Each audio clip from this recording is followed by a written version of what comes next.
आप लोग 10 minute late join हुए हो, क्यों भाई? मैम 10:15 का ही तो टाइम। अच्छा 10:15 का टाइम है, ओके। यस 10:18 हो रहे हैं, 3 मिनट लेट है। यस शुरू करते हैं। कल हमने पढ़ा था डी ब्रोगली कंसेप्ट। देखो बड़ा शानदार कंसेप्ट दिया है डी ब्रोगली ने, बहुत ही शानदार। क्या बोला है उन्होंने कि एवरी मैटर, हर मैटर के पास अपनी वेवलेंथ होती है। Wavelength of any matter is equal to h upon mv। हर कोई भी वस्तु है, ये पेन है, इसके पास भी अपनी वेवलेंथ है, लेकिन wavelength is depends upon its speed and its mass. Wavelength is inversely proportional to speed and inversely proportional to mass. अगर मास कम है तो वेवलेंथ ज्यादा। एज सेम इलेक्ट्रॉन, इलेक्ट्रॉन के साथ भी कुछ ऐसा ही होता है। देखिए मैं आप लोगों से एक रिक्वेस्ट कर रही हूँ, अगर आप क्लास डेली अटेंड नहीं करते हो तो आपको ये ऐसी फिल्म लगेगी जिसका आप एंड सीन देख रहे हो, तो आपको पता ही नहीं चलेगा कौन आपका विलन है और कौन आपका हीरो है ना? कि कुछ बच्चे रैंडमली क्लास अटेंड करते हैं, जब मन करता है तब क्लास अटेंड करते हैं, ऐसे थोड़ी ना आपको टॉपिक समझ में आना है। टॉपिक समझने के लिए आपको हर दिन क्लास अटेंड करनी पड़ेगी, तब जाके आपको टॉपिक समझ में आएगा। ठीक, तो देखें कल हमने पढ़ा था डी ब्रोगली महोदय ये बोलते हैं कि अगर इलेक्ट्रॉन का मास बहुत कम है, लिखा भी है मैंने कि mass of electron is 9.1 into 10 to the power -31 kg which is negligible mass. अगर मास कम है तो उसकी वेवलेंथ बहुत ज्यादा होगी, very high value of wavelength. और वेवलेंथ बहुत ज्यादा होने का मतलब है it move like a wave. तो फिर इलेक्ट्रॉन ऑर्बिट में फ्लो नहीं करता, इलेक्ट्रॉन ऑर्बिट में ऐसा फ्लो करता है, ऐसे लाइक अ वेव। तो जो बोर महोदय ने ऑर्बिट बोली थी, बोर का फर्स्ट स्टेटमेंट था electron are revolve in well defined circular path called orbit. तो जो बोर ने ऑर्बिट बोली थी वो तो उसकी एक्सिस का काम करेगी, और उस एक्सिस के ऊपर और नीचे इलेक्ट्रॉन मूव कर रहा है, and that three-dimensional space where electron is find, that is called orbital। और मैंने कल ये भी आपसे डिस्कस किया था, क्योंकि इलेक्ट्रॉन कभी रुकता नहीं है, electron always move, continue move. अगर इलेक्ट्रॉन हमेशा चलता रहता है तो उसकी पोजीशन फाइंड आउट करना मुश्किल है। क्लियर? उसके लिए हेजनबर्ग महोदय ने एक प्रिंसिपल दिया है, that is called Heisenberg uncertainty principal.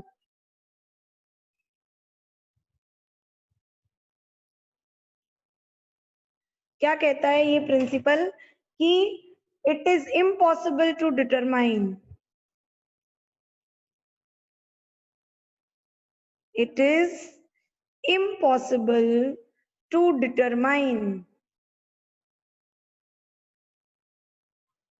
ये नामुमकिन है, it is impossible to determine the accurate position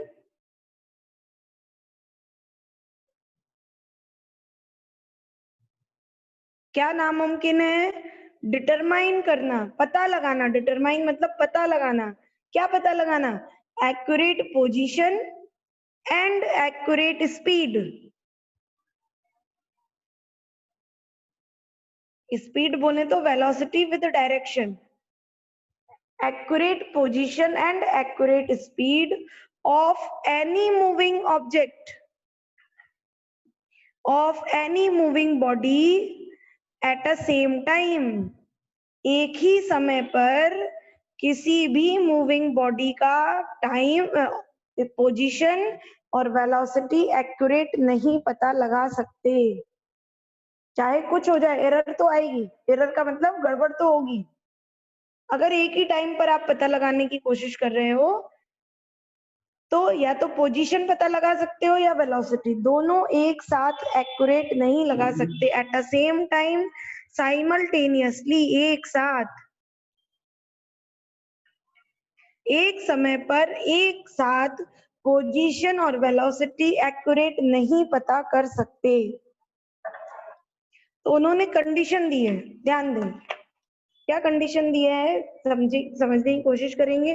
late initially position is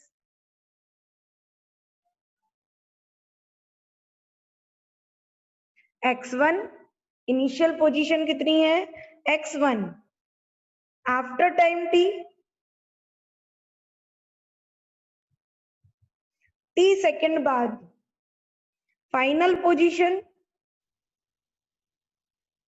क्योंकि इलेक्ट्रॉन तो चलता रहता है, इलेक्ट्रॉन तो कभी रुकता नहीं है, कहीं अगर रुके तो हम उसकी पोजीशन पता करें। तो आफ्टर टाइम t हमने कुछ सेकंड बाद जब उस इलेक्ट्रॉन को देखा तो उसकी फाइनल पोजीशन हो गई x2। तो आपने तो इधर देखा था और थोड़ी देर बाद वो इधर आ गया, तो what is error in position? Error और अनसर्टेनिटी इन पोजीशन। एरर मतलब गलती, uncertainty in position is equal to delta x, and delta x is equal to x2 minus x1।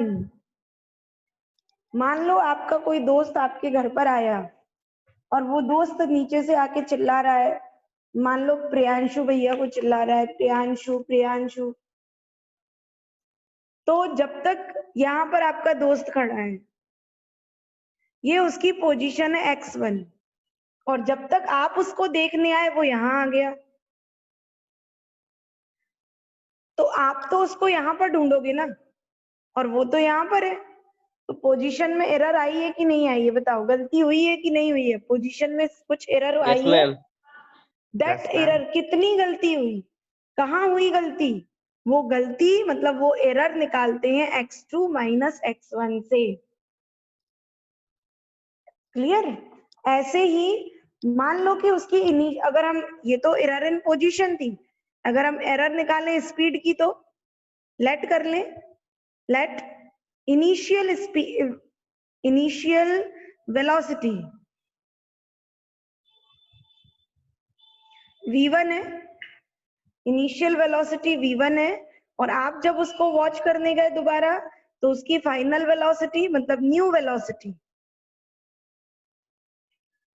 v2 हो गई। देन फिर एरर आ गई। भाई जब आपने किसी को देखा तो वो 10 किलोमीटर की स्पीड से चल रहा था, और पलट कर जब दोबारा देखा तो वो 25 की स्पीड से चलने लगा, है ना, जैसा छोटा भीम में होता है ना, होता है ना छोटा भीम में कि वो एकदम Yes, से लड्डू खाता है और बड़ी तेज स्पीड से भाग जाता है। मतलब जब आपने देखा था लड्डू खाने के पहले तब तो स्पीड v1 थी, और लड्डू खाने के बाद v2 हो गई, तो एरर आ गई ना। तो एरर और uncertainty in velocity is equal to delta v, and delta v equal to v2 minus v1। तो क्या बोल रहे हैं, कैसे एरर हटाएं, how to remove error, error को कैसे हटाया जाए?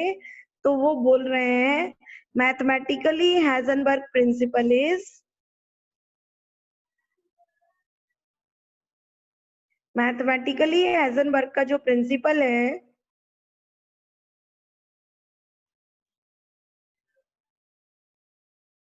ध्यान देंगे, delta x into m delta v is greater than और इक्वल टू, दोनों कंडीशन दे दिए, ग्रेटर देन भी हो सकता है और इक्वल टू भी हो सकता है, h अपॉन 4 पाई।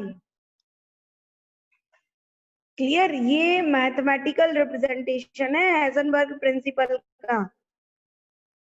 ऐसे हम मैथमेटिकली रिप्रेजेंट करते हैं हाइजेनबर्ग प्रिंसिपल को। और यू नो वेरी वेल, हम सभी जानते हैं कि delta p change in momentum is equal to m delta v. Momentum physics में पढ़ लिया, डायमेंशन चैप्टर, जल्दी रिप्लाई दो। Yes ma'am. तो उसमें पढ़ा होगा ना मोमेंटम, मोमेंटम क्या होता है? Mass into velocity, velocity. तो ये आपका मोमेंटम है। मास इनटू वेलोसिटी, तो हम इसको रिप्रेजेंट कर रहे हैं delta x dot delta p is greater than equal to h upon 4 pi. अब कोई बोले यहाँ पर मैडम 4 पाई ही क्यों आया है, क्योंकि आगे जब आप कैलकुलेशन करोगे तो आपको पता चलेगा कि किसी ऑर्बिट की रेडियस एच अपॉन 4 पाई से ज्यादा नहीं हो सकती, होती है, उससे ज्यादा बड़ी रेडियस होती ही नहीं है, इसलिए ऐसा बोला गया है। ठीक, आगे आएगा। ठीक, आगे बढ़ूं। अब देखो कितना काम हो गया। पहला काम हुआ बोर ने बोला, फिर डी ब्रोगली, फिर हैजनबर्ग, और जब आप इन सबको कंबाइन कर दोगे, इन सभी के कंसेप्ट को कंबाइन कर दोगे, तब एक नई डिजिट तैयार होती है, that are called quantum number. और ये क्वांटम नंबर स्क्रोडिंगर महोदय ने एक्सप्लेन किए थे, और इनकी मदद से हम पता करते हैं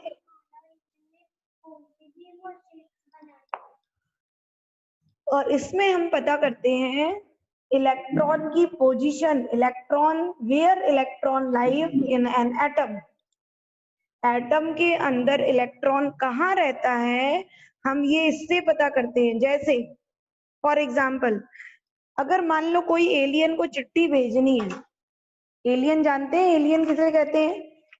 यस मैम। अगर मान लो एलियन को चिट्ठी भेजनी है और कुमकुम के यहाँ चिट्ठी भेजनी है, तो वो क्या एड्रेस डालेगा, सोच कर देखो, है ना। एलियन दूसरी गैलेक्सी का है, तो सबसे पहले तो वो चिट्ठी पर गैलेक्सी डालेगा मिल्की वे,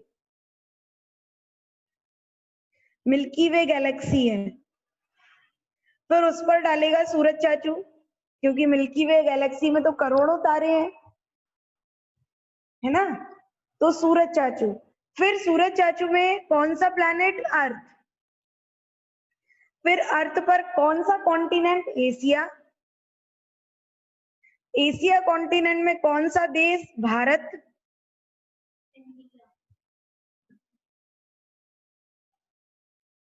फिर भारत देश में कौन सा राज्य? मध्य प्रदेश।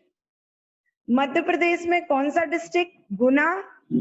और गुना डिस्ट्रिक्ट में कौन सी कॉलोनी? मान लो कुमकुम, कहाँ रहते हो आप कुमकुम? साईं बिहार कॉलोनी। तो साईं बिहार कॉलोनी, और उसमें भी इनका कुछ ना कुछ मकान नंबर होगा, क्यों कुमकुम?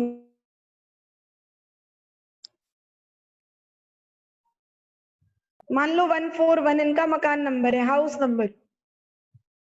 अब ये तो हाउस की बात हुई ना, हाउस के अंदर भी तो मान लो इनके घर में 5 कमरे हैं, 5 रूम्स हैं, तो ये किस रूम में रहती हैं? मान लो ये 3rd रूम में रहती हैं, और 3rd रूम में आपके 2 पलंग डले हैं, 2 bed, bed number 1, bed number 2, तो ये तो बेड नंबर 2 पर रहती हैं, तो पूरा परमानेंट एड्रेस तो कुछ ऐसे ही होगा ना। It is the permanent address, actual address of Kumkum. अगर आप इतना एड्रेस डालोगे तो पक्का उस एलियन की चिट्ठी कुमकुम को ही मिलने वाली है, पक्का, गारंटी से, और किसी को नहीं मिल सकती, क्योंकि कुमकुम के पलंग पर ही जाके गिरेगी वो चिट्ठी। Yes Priyanshu, you want to say something? Yes, ma'am. हाँ बोले। मैम, मैम इसमें सन क्यों आया? क्योंकि मिल्की वे गैलेक्सी में 10⁻22 स्टार्स हैं। तो मैम वो तो अर्थ पे आना था ना डायरेक्ट। नहीं तो भाई कैसे आना था? हर हर स्टार का अपना सोलर सिस्टम होता है, हर स्टार के अपने अपने प्लैनेट्स होते हैं। मिल्की वे गैलेक्सी में इतने तारे हैं, 10⁻22, उनमें से एक तारा है सन।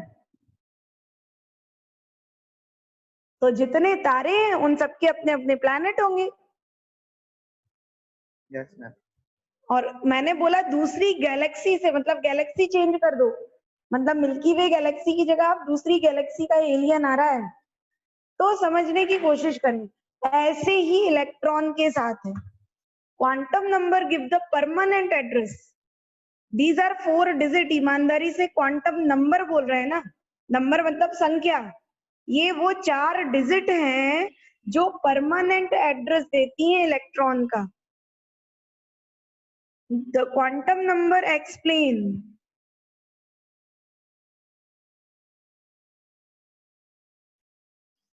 The accurate permanent address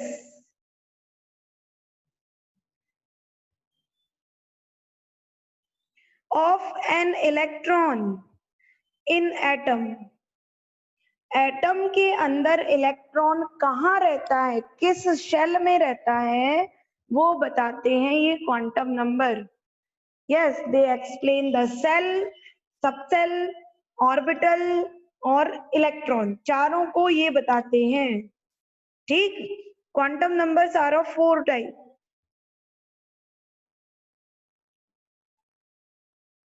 are of 4 categories, 4 categories हैं इनकी, 1 बाय 1। एक कैटेगरी भी अगर आपकी गलत होती है तो आपके इलेक्ट्रॉन का एड्रेस गलत हो जाएगा।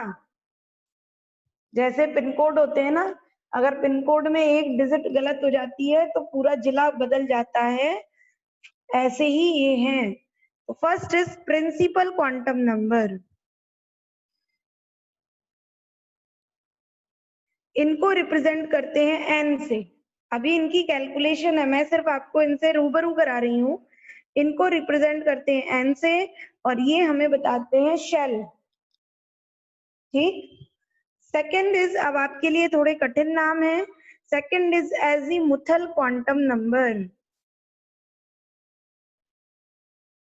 अब ये एंटिक एंटिक नाम है जो साइंटिस्ट लोगों ने दिए हैं। ये है आपके सब सेल, ये बताते हैं सब सेल को। ठीक, ये आपका subshell. Third one is magnetic quantum number.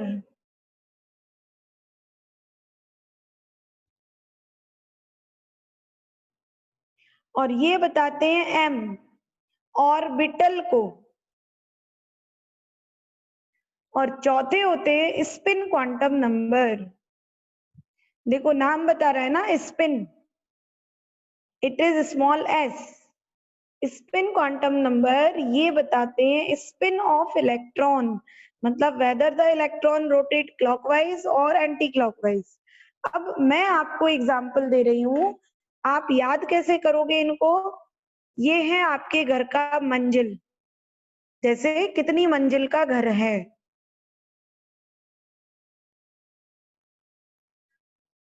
फिर ये हर मंजिल में कमरे, हर मंजिल में अलग अलग कमरे होंगे। फिर हर कमरे में पलंग डले होते हैं, तो ये आपके पलंग और ये आप।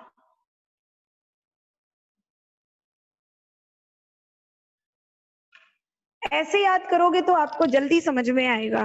Number of shell means number of floor, मंजिल मतलब फ्लोर, कितने फ्लोर का एटम का मकान है। तो एटम 7 फ्लोर बिल्डिंग है। यस, एटम में 7 सेल होते हैं ऐसा माना गया है। इसका मतलब एटम इज अ 7 फ्लोर, 7 मंजिला इमारत है। और हर मंजिल में अपने अपने सब सेल हैं, मतलब हर मंजिल में अपने अपने कमरे हैं। फिर हर कमरे में अपना अपना पलंग है और हर पलंग पर इलेक्ट्रॉन है। और वो भी इलेक्ट्रॉन क्लॉकवाइज है कि एंटी, आप सीधे सो रहे हो कि उल्टे सो रहे हो, ये भी वहां पर डिस्कस किया गया है। तो शुरू करें 1 बाय 1। सबसे पहले हम फ्लोर पढ़ेंगे, फिर हम कमरों को पढ़ेंगे, फिर हम पलंग पढ़ेंगे, फिर हम आंख को पढ़ेंगे और फिर इन सबको ज्वाइन कर देंगे, लिंक कर देंगे। क्लियर? शुरू करें। आसान टॉपिक नहीं है, थोड़ा सा एंटिक टॉपिक है। शुरू करूं? यस, ध्यान दें। सबसे पहले first principle quantum number represented by n। फिर मैं चारों को लिंक कर दूंगी, आप पहले चारों को अलग अलग पढ़ लो, फिर मैं चारों को लिंक कर दूंगी एक साथ, ठीक। दिस क्वांटम नंबर एक्सप्लेन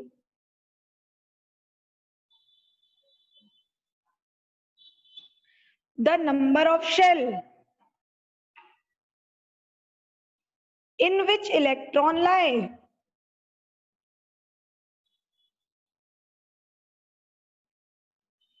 वो नंबर ऑफ शेल जिसमें इलेक्ट्रॉन क्या कर रहा है, रिवॉल्व कर रहा है, उसको बोलते हैं principal quantum number.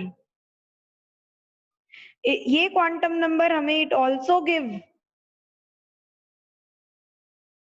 Radius and energy of shell.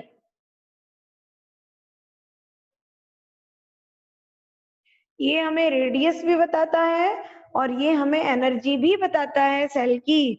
देखो आपको याद होगा radius 0.529 into 10⁻⁻8 n square upon z centimetre में, याद आई बोर रेडियस। और एनर्जी भी, एनर्जी आपकी -21.78 into 10⁻⁻19 into z square upon n square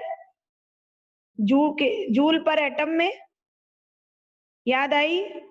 यहां पर ये जो n है, ये n नंबर ऑफ शेल ही तो है, ये n ही तो बताता है हमें नंबर ऑफ शेल, किस सेल का इलेक्ट्रॉन है।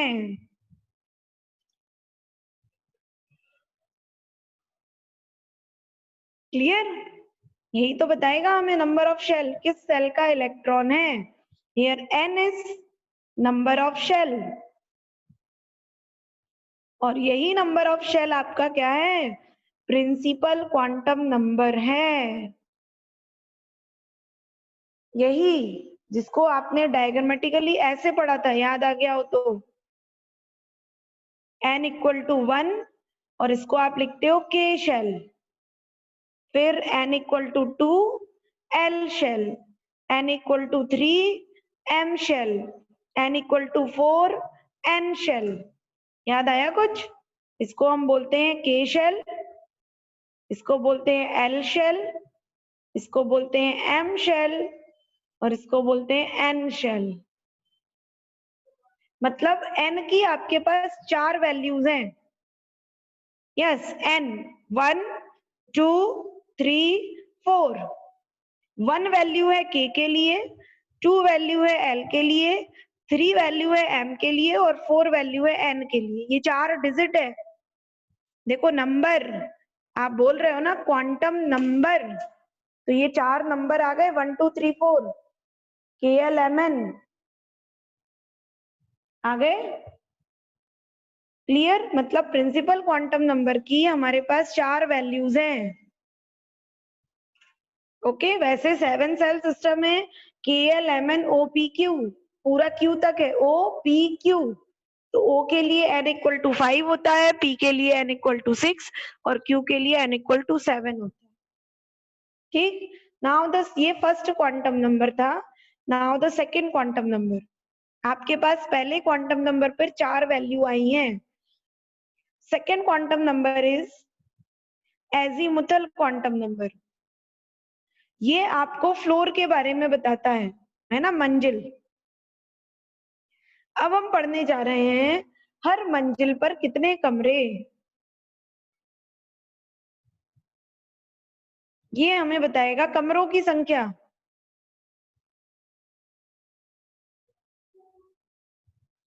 एक मंजिल पर कितने कमरे हैं, एक मंजिल पर एक ही कमरा है या एक मंजिल पर 5 कमरे हैं, 10 कमरे हैं, जो भी इसकी संख्या आएगी। ठीक, समझने की कोशिश करिएगा। This quantum number explain number of subshell, subshell को बोलते हैं कमरे। ध्यान रखना, सबसेल को बोला जाता है कमरे। ठीक, एल की शुद्ध हिंदी में लिख दे रही हूं, एल की जितनी वैल्यू आएंगी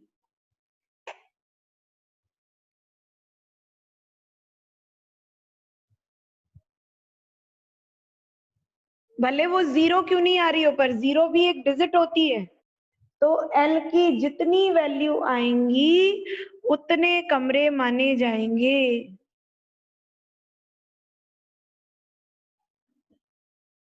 ठीक, एल की वैल्यू निकालते कैसे हैं, फॉर्मूला है उसके लिए। देखो एल मतलब नंबर ऑफ सबसेल, एक मंजिल पर कितने कमरे हैं, that is l, and l equal to 0 to n-1। ये उसको निकालने का फॉर्मूला है। किसी भी मंजिल का आप निकाल सकते हो, आपकी मर्जी, आपको पता करना है किस मंजिल पर कितने कमरे, आप पता कर लो। मान लो मैं सीधे निकालना चाहती हूँ थर्ड शेल, ये वाला शेल, इस सेल में कितने कमरे निकल कर आएंगे, या फर्स्ट शेल में कितने आएंगे, सेकंड में कितने आएंगे, तो एन की वैल्यू उठा के रखते जाओ। स्टार्ट करें। यस, फर्स्ट इन के शेल में कितने कमरे हैं, तो निकालें। के शेल के लिए एन की वैल्यू कितनी होती है, देखो बताओ भाई, के शेल के लिए एन की वैल्यू यहां से देख के बताओ। 0 अबे कहां से 0, 1 1 1 ma'am. n equal to 1. Now put the value in this formula. L equal to 0 to n minus 1. तो 0 to 1 minus 1, L equal to 0. एक वैल्यू तो आई ना, 0 इज अ डिजिट, 0 एक वैल्यू है। L की जितनी वैल्यू आएंगी उतने सबसेल, यहाँ L की 1 वैल्यू आई है, it is a 1 value of L, और वो वैल्यू कितनी है, 0। मतलब एक ही कमरा होगा, 1 वैल्यू का मतलब एक कमरा होगा। के सेल फर्स्ट मंजिल पर एक ही कमरा होगा, उस कमरे के ऊपर नंबर, कमरों के नंबर डले होते हैं ना, जैसे अपने स्कूल में रूम नंबर डले है ना। अरे हाँ ना कचू तो बोल दिया करो। Yes ma'am. तो इस कमरे पर नंबर डलेगा 0, और कमरे का नाम L इक्वल टू 0 है, तो कमरे का नाम आता है S सबसेल। S सबसेल, कमरे को नाम दिया जा रहा है, कमरे का नंबर डलेगा 0 नंबर का कमरा, 0 रूम, और उस पर नाम डलेगा S रूम, नाम है S रूम और नंबर है 0 नंबर का कमरा। अब जरा सेकंड फ्लोर पर आ जाओ। इन एल शेल, तो पहले तो मुझे ये बताओ कि एल सेकंड शेल और फर्स्ट शेल में क्या रेडियस में अंतर होता है, जल्दी बताओ, मैं पढ़ा Yes, चुकी हूँ। Yes, ma'am. कितना अंतर होता है, फर्स्ट शेल पे 4 गुनी हो जाती है, सेकंड 4 गुनी बड़ी। यस 4 गुनी बड़ी। 4 गुनी बड़ी होने का मतलब कि एक कमरा तो बिल्कुल इस जैसा होता है और 3 नए कमरे बनकर आते हैं। 4 गुनी बड़ी है ना, मतलब एक कमरा तो इस जैसा डुप्लीकेट होगा और 3 गुने हिस्से में कुछ नए कमरे भी आएंगे, क्योंकि 4 गुनी बड़ी हो रही है सेकंड शेल। तो देखो निकाल कर देखो आप, n इक्वल टू 2, तो L equal to 0 to n minus 1, 0 to 2 minus 1, 0 to 1, मतलब L की 2 वैल्यूज आई हैं, 0 1, यहाँ 2 values, 2 values of L।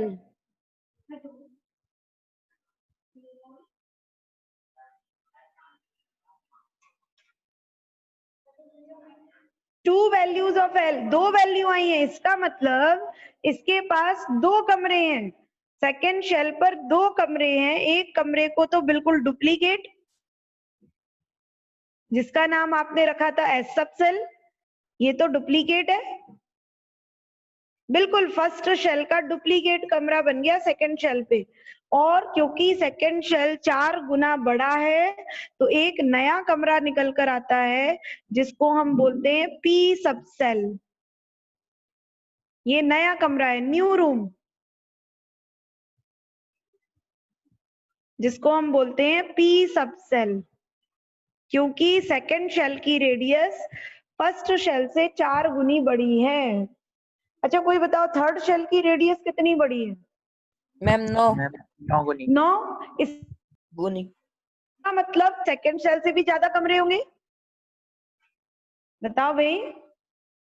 Yes ma'am. Ma'am obvious सी बात है कि थर्ड शेल में, फर्स्ट शेल में 1 कमरा था, सेकंड शेल में 2 कमरे हो गए, थर्ड शेल में इससे भी ज्यादा कमरे होंगे। तो आप कैलकुलेट करो थर्ड शेल के लिए, खुद कैलकुलेट करो, कोशिश करो भाई, खुद कैलकुलेट करने की कोशिश करें। In m shell n equal to 3,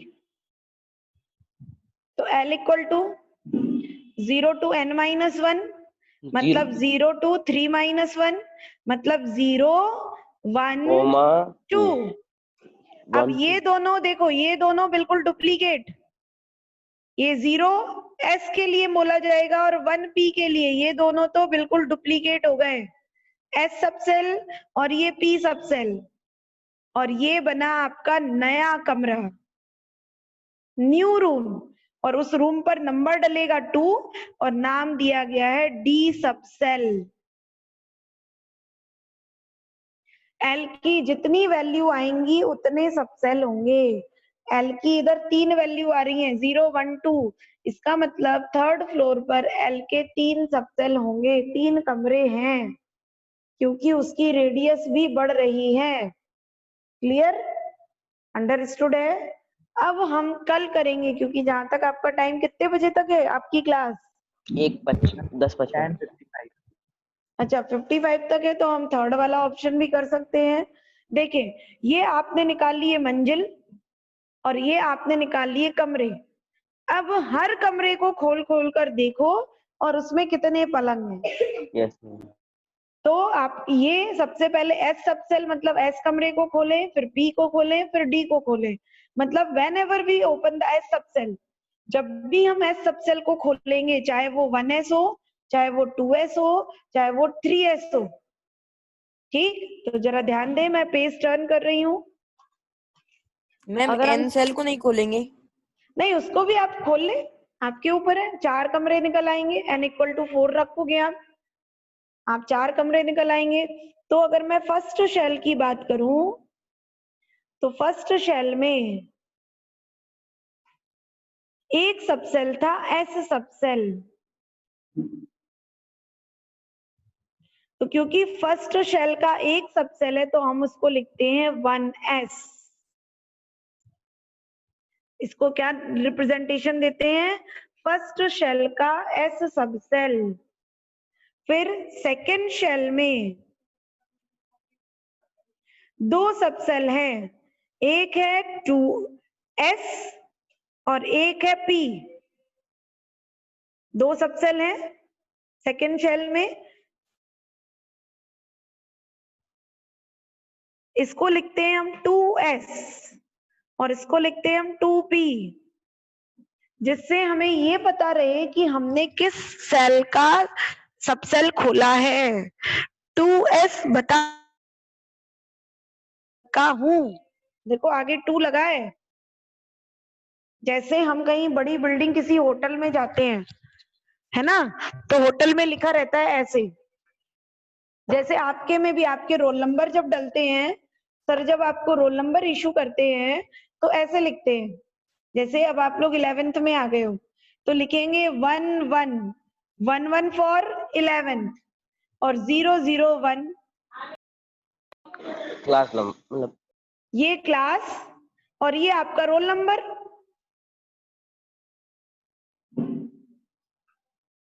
ऐसे ही अगर 12th वाले को लिखेंगे तो 1 2 0 0 1, ये क्लास और ये उसका रोल नंबर।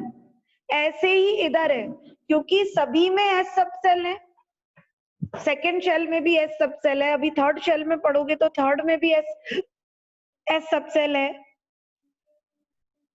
तो हम पहचानेंगे कैसे किसका एस सब सेल है?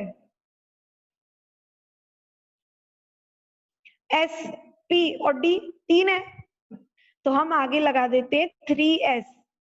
थर्ड शेल का एस सब सेल 3p और इसके लिए लगा देंगे 3d। ये हमें आइडेंटिफाई करने में हेल्प करता है कि ये किस सेल का है, किस मंजिल में चिट्ठी पहुंचानी है। तो ये मान लो किसी चिट्ठी पर लिखा है 3s, इसका मतलब सीधे थर्ड फ्लोर पर पहुंचो और एस नाम का कमरा ढूंढो और उसमें चिट्ठी दे दो। ठीक, अब हम करने जा रहे हैं पलंग। हाँ मैम अभी जैसे अपन ने नाम दे दिया SPD, मैम फोर्थ सेल को क्या नाम देंगे? एफ, फोर्थ सेल के लिए एफ नाम। SPDF। एफ, तो मैं इधर आपके लिए निकाल दे रही हूँ, ध्यान से देख लें आप। इफ n इक्वल टू 4, अगर n इक्वल टू 4 रखते हैं तो वो n शेल आएगा।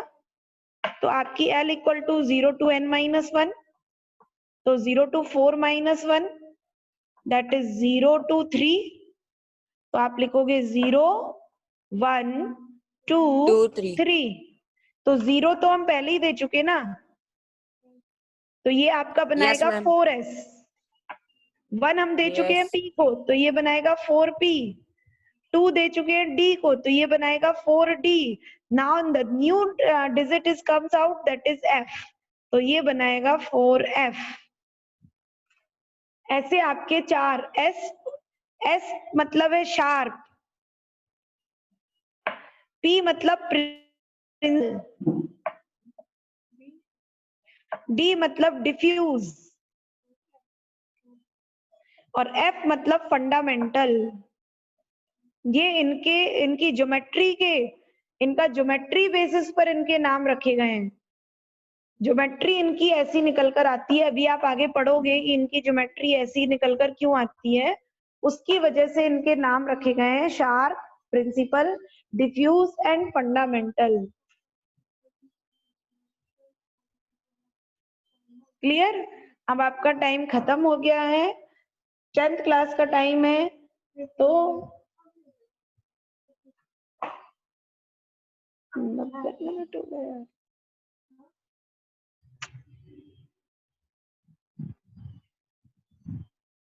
क्लियर? आप सभी लीव कर दें क्योंकि अब 10th का टाइम आ गया है।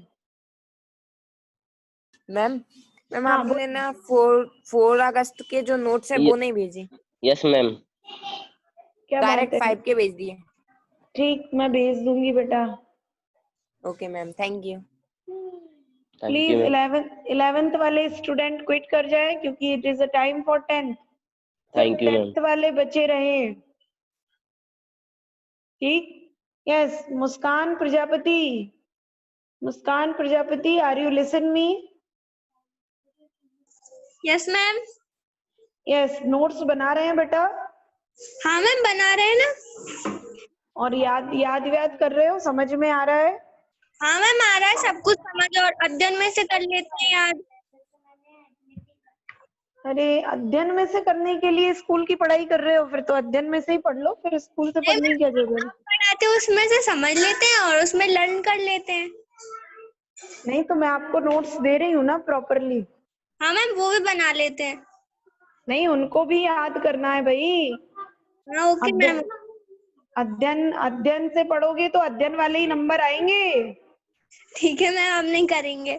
नहीं करो, लेकिन फिर आप ये मत सोचना कि इस बार जैसे योगेंद्र भैया के 99% बनी है, साइंस में 99 नंबर आए हैं, फिर मत सोचना। हाँ मैम, ठीक है। फिर तो अध्ययन वाले ही नंबर आएंगे। ठीक है मैम। आप सभी लोगों से मेरा कहना है, अध्ययन और परीक्षा बोध उन बच्चों के लिए होती है जो साल भर नहीं पढ़ते, जिन्हें 50-60% आ जाए, पास हो जाए, साल भर वो ठुलियाई मारते हैं, या वही हो सकता है अपने घर का काम कराते हो, खेती बाड़ी करते हो। लेकिन अगर आपको देखो या स्टेट के टॉपर में आना है और डिस्ट्रिक्ट के टॉपर में आना है, तो आपको तो लाइन टू लाइन याद करना पड़ेगा। Okay ma'am. है ना? कभी योगेंद्र भैया से बात हो तो पूछना उनसे कि उन्होंने कितनी तैयारी करी, कितनी कॉपी याद करी। ठीक है मैम। उनको तो मैंने सीबीएसई की बुक दी थी पढ़ने को। सीबीएसई की? हाँ, तब जाके टॉप करे, डिस्ट्रिक्ट टॉपर। मैंने तो उनको देना आप। सीबीएसई की बुक से पढ़ा है भाई, तब जाके डिस्ट्रिक्ट टॉपर बने हैं। तो ये परीक्षा क्या बोर्ड के ऊपर भी पढ़ोगे बेटा? हाँ ठीक है मैम। बोर्ड पे ही जिंदा रहना है मतलब। यस, कल का कंसेप्ट रिवाइज करते हैं, ध्यान देंगे। सबसे पहले इस डायग्राम को रिवाइज करें। और मैंने बोला था कि आप पेंसिल, रबड़, कटर, स्केल लेकर बैठना, बोला था ना,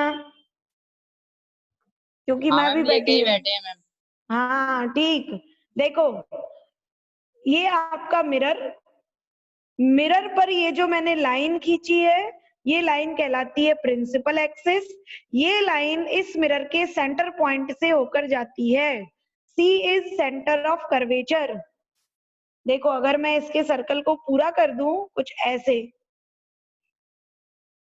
और बड़ा सर्कल बनेगा, तो ये इस सर्कल का सेंटर पॉइंट है, ये कहलाएगा सेंटर ऑफ कर्वेचर। और ये P कहलाएगा पोल। मेरे साथ साथ रिवाइज करें सभी लोग। ये सेंटर ऑफ कर्वेचर और ये कहलाएगा पोल। पोल, हर चीज पोल से मेजर होगी। आपको जिसको भी मेजर करना है, जिसको भी नापना है, पोल से ही नापा जाएगा। तो पोल से सेंटर की दूरी, रेडियस ऑफ कर्वेचर, फिर पोल से इस F की दूरी, फोकल लेंथ। F क्या है? पोल से सेंटर रेडियस का हाफ, ऊपर ही लिख रहा है, focal length is half of radius. Clear? Understood है सभी को? आगे हाँ बढ़े। मैम।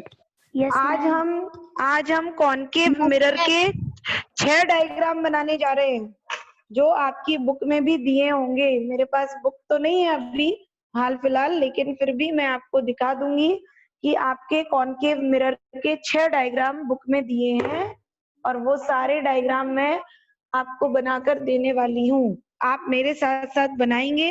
हेडिंग डालने, mirror image.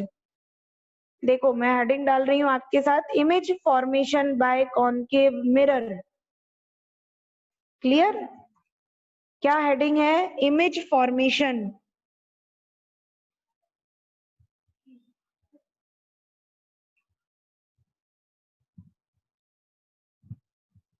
Image formation by concave mirror.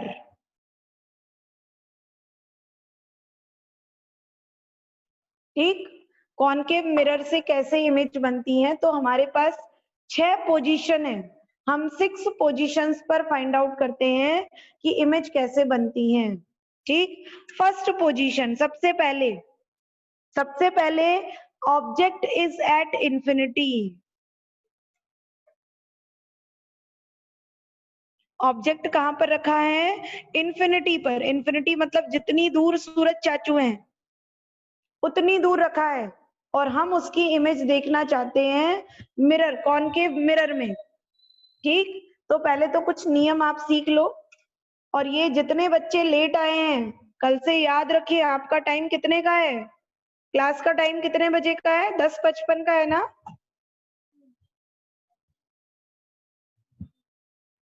क्यों दीप नामदेव, दीप भैया, यस मैम। क्लास का टाइम कितने बजे का है? मैम 10:55 का।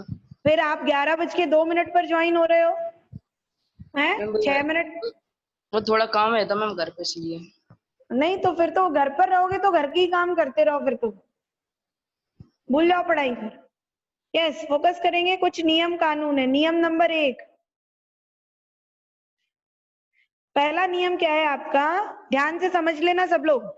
मैं इधर पहले रूल्स लिख दे रही हूँ, फिर हमारे कुछ रूल्स चलते हैं। इन्फिनिटी से आने वाली सारी लाइट रेडिएशन, भाई आपको ये पेन क्यों दिख रहा है बताओ? आपको ये पेन इसलिए दिख रहा है कि सूरज की रोशनी या बल्ब की लाइट इस पर पड़ रही है और इससे टकराकर आपकी आंखों पर पड़ रही है, तभी तो आपको दिख रहा है ये, है ना। आपको ये पेन ब्लू दिख रहा है, क्यों दिख रहा है पेन ब्लू? क्योंकि ये सूरज से आने वाली लाइट को रिफ्लेक्ट कर रही है, सिर्फ ब्लू लाइट को, बाकी सारे कलर ये एब्जॉर्ब कर रही है, सिर्फ ब्लू लाइट को रिफ्लेक्ट कर रही है। ऐसे ही आपको कोई चीज दिखती क्यों है कांच में? क्योंकि उस चीज बोले तो ऑब्जेक्ट, उस ऑब्जेक्ट से लाइट आती है, कांच से टकराती है और रिफ्लेक्ट होके आपकी आंखों तक आती है। ठीक, तो रूल नंबर 1, कम से कम 2 लाइट रेडिएशंस, आपको 2 लाइट रे होनी चाहिए, मस्ट बी इंटरसेक्ट। ये रूल याद नहीं करने, ये रूल आपको समझाने के लिए है। मस्ट बी इंटरसेक्ट दो that comes from object, object से आती हैं, रिफ्लेक्ट फ्रॉम मिरर, मिरर से टकराएंगी और आपकी आंखों पर आएंगी, तभी आपको उसकी इमेज दिखाई देगी, नहीं तो उसकी इमेज दिखाई नहीं देगी, सीधी बात ये है। ठीक, रूल नंबर 2, ये रूल याद नहीं करने, ये तो समझने हैं। इन्फिनिटी से आने वाली लाइन, रे कम फ्रॉम इन्फिनिटी,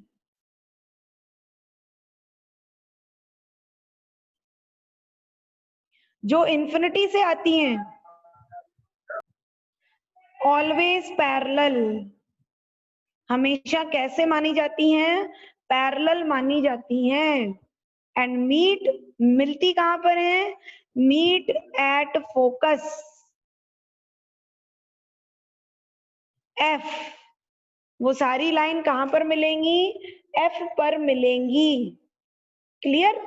तो मैं अब डायग्राम बनाने जा रही हूँ, प्लीज पहले सीखो कैसे बनाते हैं। सबसे पहले हम बनाने जा रहे हैं, ध्यान से देखेंगे, स्केल लेना है, फोकस करें। आपको सबसे पहले एक लाइन ड्रॉ करनी है, मतलब पहले आप अपना मिरर बना लो, आप चाहे तो डी यूज कर सकते हो अपना, जैसे मैं यूज करने वाली हूँ, मैं प्लेट यूज कर रही हूँ, मेरे पास डी नहीं है तो मैंने प्लेट यूज कर ली, आपके पास डी है तो आप डी यूज कर लो। ठीक, और इसके बिल्कुल मिड पॉइंट से एक लाइन खींचनी है, लाइन ऐसी खींचनी है, बिल्कुल सीधी लाइन। ठीक, प्लीज ध्यान देना, ये वाला पॉइंट है पी, ये पॉइंट है पी, पी से जितना दूर फोकस बनाओगे,